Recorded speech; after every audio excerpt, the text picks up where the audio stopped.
কিন্তু দুঃখের বিষয় মেয়ে সুন্দরী বউ বাসর ঘরে জুলাইবিবের জন্য অপেক্ষা করতেছে। জুলাইবি বাসর ঘরে যাবে, এমন সময় মদিনার অলিতে গলিতে যুদ্ধের দামামা বেজে গেছে।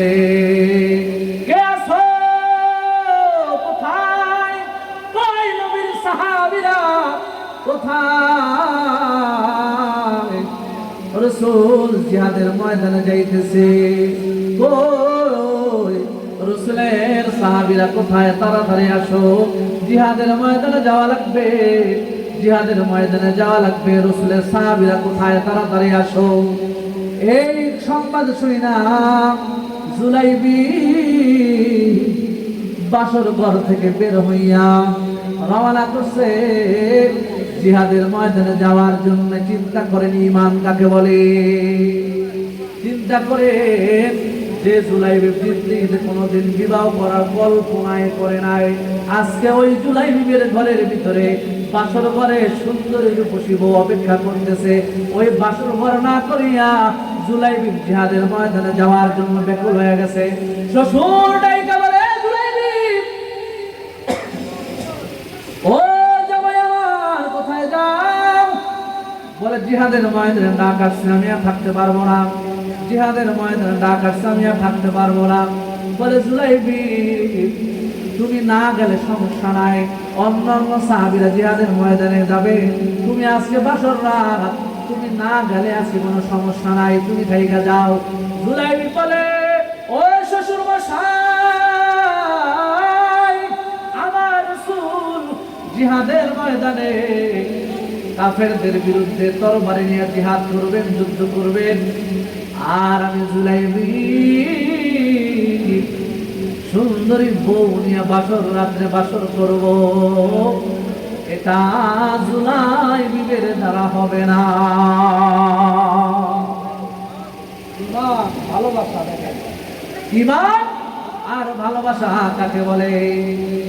জুলাইবি চলে গেছেন যুদ্ধের ময়দানে, চলে গেছেন। ওদিকে কেউ ভিড় না করি ভাই, এদিকে কেউ ভিড় না করে। হুজুর আসছে, হুজুর যা করে নামাজ পড়ে স্টেজে চলে আসবেন। হুজুর সময় দিতে হবে না, সময় দিতে হবে না, আসছেন অল্প কিছুক্ষণের ভিতরে চলে আসবেন। এখন আপনারা যদি ধাক্কা ধাক্কি করেন, পেরেশানি করেন, তাহলে সমস্যা। ওখান থেকে লোকগুলো সরে যান, সব লোক সরেন ওখান থেকে, সবাই বসে পড়েন, সবাই দিকে টাকা। জুলাইবি জিহাদের ময়দানে চলে গেছেন। জিহাদের ময়দানে যাওয়ার পরে কাফের আর মুসলিমের ভিতরে জিহাদের দামামা বেজে গেছে, যুদ্ধ শুরু হয়ে গেছে।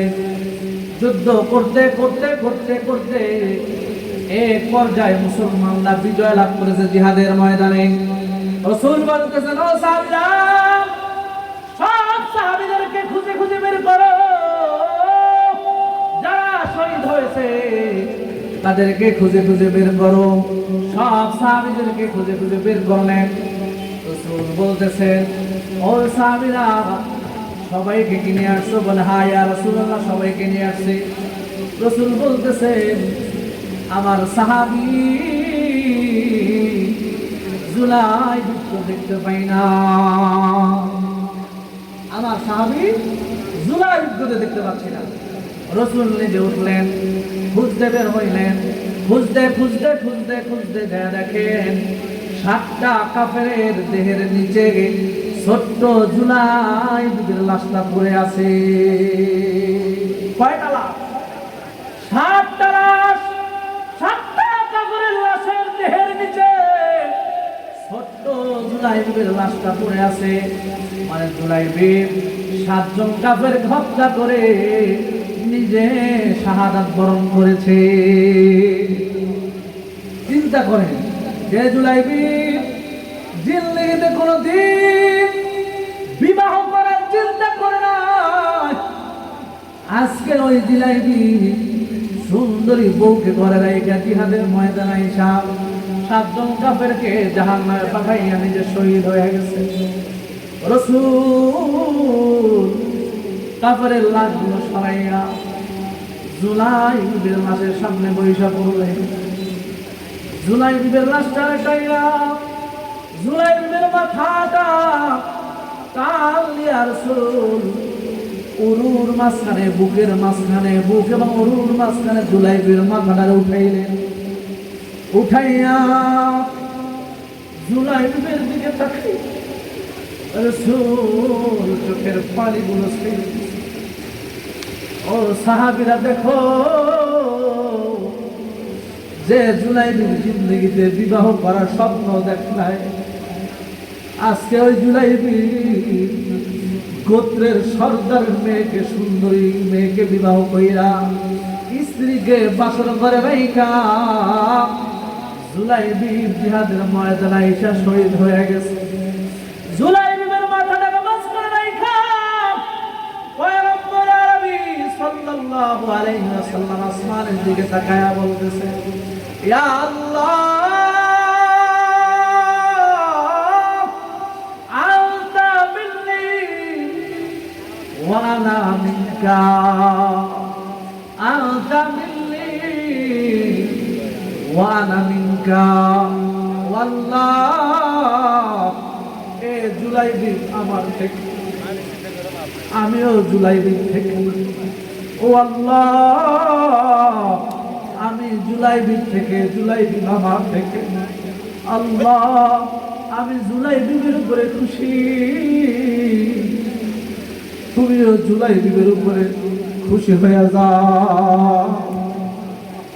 বড় বড় সব সাহাবীরা দাঁড়ানো, সব সাহাবীরা চোখের পানি সাইরা সাইরা আফসোস করে আর বলতেছে, হায় আফসোস, আজকে যদি এই লাশটা জুলাই বিবির না হইয়া যদি আমার লাশটা হইতো, সব সাহাবীর আফসোস করে বলতেছে, এই লাশটা যদি আজকে জুলাই বিবির না হইয়া যদি আমার লাশটা হইতো, জুলাই বিবির লাশ না হইয়া যদি আমার লাশটা হইতো, রাসূল নিজে বলতেছে আমি তার উপরে খুশি, আল্লাহ তুমি তার উপরে খুশি হয়ে যাও, লাশটা যদি আবার হইতো আমি বড় ভাগ্যবান হয়ে যাইতাম। এই মহিলা কান্না করতে করতে রাসূল জুলাই বিবির দিকে তাকাইছেন। হঠাৎ করে রাসূল সাল্লাল্লাহু আলাইহি ওয়াসাল্লাম জুলাই বিবির লাশটাকে জমিনে রাখিয়া পয়গম্বর আরবি সাল্লাল্লাহু আলাইহি ওয়াসাল্লাম চেহারাটাকে অন্যদিকে ঘুরায় ফেলছেন। সাহাবারা জিজ্ঞাসা করেন, ইয়া রাসূলুল্লাহ, ইয়া হাবিবাল্লাহ, জুলাই বিবির লাশটাকে আপনি আপনার উরু থেকে রাইখা মাটির ভিতরে রাইখা আপনি কেন জুলাই বিবির লাশটা থেকে সেই অন্যদিকে ফিরে গেলেন? বলে, ও আমার সাহাবীরা, তোমরা জানো না, তোমরা দেখো না, আমি দেখতেছি, আমি দেখতেছি জুলাই বিবির লাশটাকে জান্নাতি হুররা নেওয়ার জন্য জান্নাত থেকে বের হইয়া দৌড়াইয়া দৌড়াইয়া আসতেছে। আর জান্নাতি হুরদের কাপড়গুলো বাতাসে উইরা উইরা তাদের পায়ের গোড়ালি গুলো বের হয়ে যাইতেছে। আমি লজ্জায় আমি তাদের থেকে মুখ ফিরাই আনিলাম। ভাই, আপনাদেরকে বুঝাইতে চাচ্ছিলাম, যে কথা আমি বুঝাইতে চাচ্ছিলাম, একটা রাসূলের আশিক, রাসূলের সাহাবী, যে জিন্দেগিতে কোনোদিন বিবাহ করার স্বপ্নই দেখে নাই, সেই সাহাবী নিজের সুন্দরের উপর সে বউকে রাইখা জিহাদের ময়দানে গিয়ে শহীদ হয়ে গেলেন। আজকে তুমি আর আমি রাসূলকে কষ্ট দিতে দিতে দিতে দিতে দিতে দিতে রাসূলের কলিজাটাকে ক্ষত বিক্ষত করে ফেলছি। রাসূলের কলিজা আঘাত দিতে দিতে রাসূলের কলিজাটাকে ক্ষত বিক্ষত করে ফেলেছি। আজকে এর কারণ হলো, গুনার এক নম্বর কারণ হলো, আমার ঘরের ভিতরে আমি দিনদার নেককার বিবি ঢুকাই না, যার কারণে আমার ঘরটা জান্নাতি ঘর হয় নাই। আমি যদি জান্নাতি নারী ঘরের ভিতরে ঢুকাইতাম, আমার সন্তানটা দ্বীনের হেদায়েত পাইতো, দ্বীনের জ্ঞান পাইতো, আমার দ্বীনের বুঝতা পাইতো, আমার দিনদার বিবি আমারে বুঝায়া বুঝায়া বুঝায়া জান্নাতের পথে চালাইতো। এই জন্য আমি আপনাদেরকে বলবো, রাসূল আকরাম সাল্লাল্লাহু আলাইহি ওয়াসাল্লাম হাদিস শরীফে বলেন, মা তারাকতু বাদি ফিতনা আযারু আলার রিজালি মিনান নিসা, আমি ইন্তেকালের পরে আমার উম্মতের পুরুষের জন্য নারীর চাইতে অধিক ফিতনার কিছুই রাইখাসি নাই। নারীর চাইতে অধিক ফিতনার কিছুই রাইখাসি নাই। রাসূল বলতেছেন আমার পরে, আমার ইন্তেকালের পরে আমার উম্মতের পুরুষদের জন্য সবচাইতে ভয়ানক ফিতনা হলো নারী। ভয়ানক ফিতনা কি বলেন? বলেন ভয়ানক ফিতনা কি? এই ফিতনা থেকে যদি বাঁচতে চাও, যুব সমাজকে যদি কি করতে হয়, ফিতনা থেকে বাঁচাইতে চান, তাহলে যোগ্য হওয়ার সাথে সাথে, সমর্থ থাকার সাথে সাথে যুবক ভাইদেরকে, আপনার সন্তানদেরকে সুন্দর দিনদার নেককার বিবি ঘরে আইনে দেওয়া। দিনদার নেককার বিবি কি ঘরে আইনে দেওয়া। আর দিনদার বিবি নেককার বিবি যদি ঘরে থাকে, ওই সংসারটা কি হয়ে যায় বলে? জান্নাতের বাগান হয়ে যায়। ওই ঘরটা কি হয়ে যায়? জান্নাতের বাগান হয়ে যায়।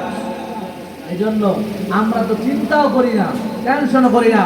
অন্য হাদিসে রাসূল সাল্লাল্লাহু আলাইহি ওয়াসাল্লাম বলেন, আদ-দুনিয়া কুল্লাতুন ফাদিরাতুন ওয়া ইন্নাল্লাহা মুস্তাখলিফাকুম ফিহা ফায়ানজুরু কাইফা তা'মালুন ফাত্তাকুদ দুনিয়া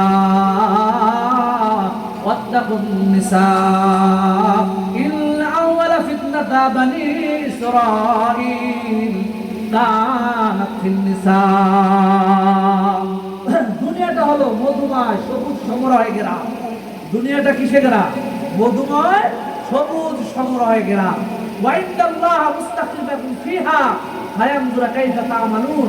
আল্লাহ তাআলা চায় দুনিয়ায় তোমাদেরকে পাঠায়া পরীক্ষা করতে, তোমাদেরকে পরীক্ষা করতে চান, তোমাদেরকে দুনিয়ায় পাঠাইয়া পরীক্ষা করতে চান।